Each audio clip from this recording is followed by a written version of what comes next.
Update terbaru kasus meninggalnya satu keluarga akibat diracuni putra sendiri di Magelang, Jawa Tengah. Kini motif pelaku Dio meracuni keluarganya pun terungkap.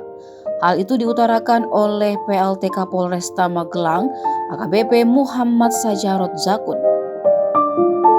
Sajarot mengungkapkan motif Dio meracuni ayahnya Abbas Ashar, ibunya Heri Riani dan kakaknya Dea Khairunisa adalah karena sakit hati. Sakit hati tersebut, kata Sajarot, lantaran Dio dibebani keluarga untuk membantu perekonomian keluarga setelah Abbas pensiun 2 bulan lalu. Sementara menurutnya sang kakak Dea tidak dibebani.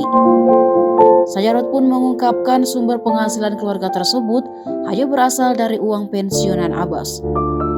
Sedangkan Dio dan Dea tidak bekerja. Beban ekonomi keluarga tersebut pun semakin bertambah ketika Abbas jatuh sakit dan perlu biaya pengobatan. Apalagi menurut keluarga korban, Dio ini sering menghambur-hamburkan uang ayahnya. Deretan permasalahan ekonomi ini membuat Dio merasa dibebani keluarganya. Fakta mengejutkan juga terungkap jika percobaan pembunuhan sudah 2 kali dilakukan. Namun yang pertama melalui es dawet gagal. Percobaan pertama dilakukan pada 23 November 2022 lalu.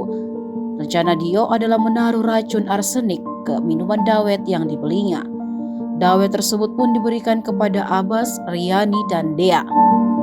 Bahkan ada beberapa orang yang juga diberi dawet tersebut.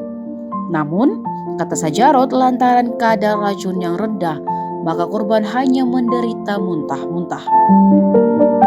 Rencana Dio untuk membunuh keluarganya kembali dilakukan pada Senin 28 November kemarin.